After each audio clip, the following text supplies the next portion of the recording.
ಸಲುವಾಗಿ ತಯಾರಾಗಿರುವಂತಹ ದಿನ. ಬಟ್ ಸಂವಿಧಾನವನ್ನ ಇವತ್ತು ಜಾರಿ ತರಲಿಲ್ಲ. ನಾವು ಸಂವಿಧಾನವನ್ನು ಯಾವಾಗ ಜಾರಿ ತಂದೀವಿ? ಜನವರಿ 26, 1950. ನವೆಂಬರ್ 26, 1949ಕ್ಕೆ ಸಂಪೂರ್ಣವಾಗಿ ಸಂವಿಧಾನ ರೆಡಿ ಆಗಿತ್ತು. ಆದ್ರೆ 2 ತಿಂಗಳ ಕಾಲು ನಂತರ ನಾವೇನು ಮಾಡಿದ್ವಿ? ಸಂವಿಧಾನವನ್ನು ಜಾರಿಗೆ ತಂದೀವಿ.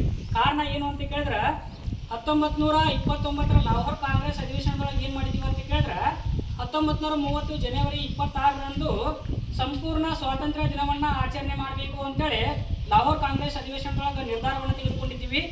ಆ ಕಾರಣಕ್ಕಾಗಿ ಜನವರಿ 26, 1930ರಂದು ನಾವೇನು ಮಾಡಿದ್ದೀವಿ? ಸ್ವಾತಂತ್ರ್ಯ ದಿನವನ್ನು ಆಚರಣೆ ಮಾಡಿದ್ದೀವಿ. ಅದರ ಸವಿನೆನಪಿಗಾಗಿ 1949 ನವೆಂಬರ್ 26ರಂದು ಸಂಪೂರ್ಣ ಸಂವಿಧಾನ ರೆಡಿಯಾಗಿದ್ದರೂ ಕೂಡ ಎಲ್ಲ ಸದಸ್ಯರ ಒಪ್ಪಿಗೆಯನ್ನು ಪಡೆದುಕೊಂಡರೂ ಕೂಡ ನಾವು ಜನವರಿ 26ರನ್ನ ಸ್ಮರಣಾ ದಿನವಾಗಿ ಮಾಡಿಕೊಳ್ಬೇಕು ಅನ್ನುವಂಥ ಉದ್ದೇಶಕ್ಕಾಗಿ 1950 ಜನವರಿ 26ರಂದು ಸಂವಿಧಾನವನ್ನು ಜಾರಿಗೆ ತಗೊಂಡು ಬಂದೀವಿ.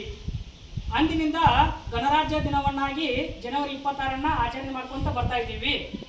ಇವತ್ತು ಯಾಕೆ ಸಂವಿಧಾನ ದಿನವನ್ನು ಆಚರಣೆ ಮಾಡಕತ್ತೀವಿ ಅಂದ್ರೆ ಸಂವಿಧಾನ ದಿನ ಅಂದರೆ ಸಂವಿಧಾನವನ್ನು ನಾವು ಸಂಪೂರ್ಣವಾಗಿ ರಚಿಸಿ ಎಲ್ಲರಿಂದ ಒಪ್ಪಿಗೆ ಪಡ್ಕೊಂಡಿದ್ದರ ಪ್ರಯುಕ್ತವಾಗಿ ಆ ದಿನವನ್ನು ನಾವು ನೆನೆಯಬೇಕು. ಆ ಉದ್ದೇಶಕ್ಕಾಗಿ ಸಂವಿಧಾನ ದಿನವನ್ನು ನವೆಂಬರ್ 26ರಂದು ಪ್ರತಿ ವರ್ಷ ಆಚರಿಸ್ಕೊಂತ ಬರ್ತಾ ಇದ್ದೀವಿ.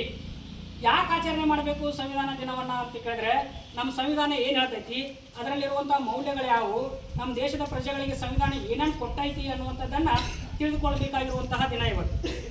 ನಮ್ಮ ಸಂವಿಧಾನವನ್ನು ನಾವು ಪೂರ್ಣವಾಗಿ ಅರಿತುಕೊಳ್ಳದಿದ್ರೂ ಪರವಾಗಿಲ್ಲ, ಅದರ ಪೀಠಿಕೆಯನ್ನು ಮಾತ್ರ ತಿಳ್ಕೊಂಡ್ರೆ ಸಾಕು ಇಡೀ ಸಂವಿಧಾನದಲ್ಲಿ ಏನೈತಿ ಅನ್ನುವಂಥದ್ದನ್ನು ನಾವು ಏನು ಮಾಡ್ಬೋದು? ಅರ್ಥೈಸ್ಕೊಳ್ಬೋದು. ನೀವು ಸಂವಿಧಾನದೊಳಗೆ ಓದ್ತೀರಿ ಭಾರತ ಸಾರ್ವಭೌಮ ರಾಷ್ಟ್ರ, ಸಮಾಜವಾದಿ ರಾಷ್ಟ್ರ, ಜಾತ್ಯತೀತ ರಾಷ್ಟ್ರ, ನಮ್ಮ ದೇಶದ ನಾಗರಿಕರಿಗೆ ನಾವು ಸಾಮಾಜಿಕ, ಆರ್ಥಿಕ, ಆಮೇಲೆ ರಾಜಕೀಯ ನ್ಯಾಯವನ್ನು ಎಲ್ಲರಿಗೂ ಸಮಾನವಾಗಿ ಕೊಟ್ಟಿದ್ದೀವಿ ಅನ್ನುವಂಥ ಒಂದು ಹೇಳಿಕೆಯನ್ನು ಏನು ಮಾಡ್ತೀವಿ? ನೀವು ಪೀಠಿಕೆಯೊಳಗೆ ಓದ್ತೀರಿ ಇಲ್ಲ ಪ್ರತಿದಿನ. ಆ ಒಂದು ಉದ್ದೇಶಕ್ಕಾಗಿ ಜೊತೆಗೆ ಎಲ್ಲ ಪ್ರಜೆಗಳಿಗೆ ಸಮಾನ ಸ್ವಾತಂತ್ರ್ಯವನ್ನು ಏನು ಮಾಡೈತಿ? ಕೊಟ್ಟಿರುವಂಥದ್ದು. ಆ ರೀತಿಯಾದಂತಹ ಹಕ್ಕುಗಳನ್ನು ಮತ್ತು ಕರ್ತವ್ಯಗಳನ್ನು ನಮ್ಮ ಸಂವಿಧಾನದಲ್ಲಿ ವಿಧಿಸಿಕೊಂಡಿರುವಂಥದ್ದು. ಇವೆಲ್ಲ ಮೌಲ್ಯಗಳು ನಮ್ಮ ಸಂವಿಧಾನದಲ್ಲಿ ಇರುವಂಥದ್ದು. ಆ ಒಂದು ಮೌಲ್ಯಗಳನ್ನು ತಿಳಿದುಕೊಳ್ಳುವಂಥ ಉದ್ದೇಶಕ್ಕಾಗಿ ನಾವು ನವೆಂಬರ್ 26ರಂದು ಪ್ರತಿ ವರ್ಷ ಏನು ಮಾಡ್ತೀವಿ ಅಂತ ಕೇಳಿದ್ರೆ ಸಂವಿಧಾನ ದಿನಾಚರಣೆಯನ್ನು ಆಚರಣೆ ಮಾಡ್ತೀವಿ. ಹೌದಾ? ಇದರ ಒಂದು ಉದ್ದೇಶ ಇಷ್ಟೇ, ಸಂವಿಧಾನವನ್ನು ಅರಿತುಕೊಳ್ಳುವಂಥ ಉದ್ದೇಶಕ್ಕಾಗಿ ಮಾಡ್ತೀವಿ. ಈ ಒಂದು ಸಂವಿಧಾನ ದಿನದಲ್ಲಿ ತಾವೆಲ್ಲರೂ ಏನು ಮಾಡಬೇಕು ಅಂತ ಕೇಳಿದ್ರೆ ಪ್ರತಿಜ್ಞಾ ವಿಧಿಯನ್ನು ಅಂದರೆ ಈ ಸಂವಿಧಾನದ ಪೂರ್ವ ಪೀಠಿಕೆಯನ್ನು ಹೇಳುವುದರ ಮೂಲಕ ಈ ಸಂವಿಧಾನ ದಿನಾಚರಣೆಯಲ್ಲಿ ತಾವು ಕೂಡ ಭಾಗಿಯಾಗಿ ಯಶಸ್ವಿ ಆಗಬೇಕು.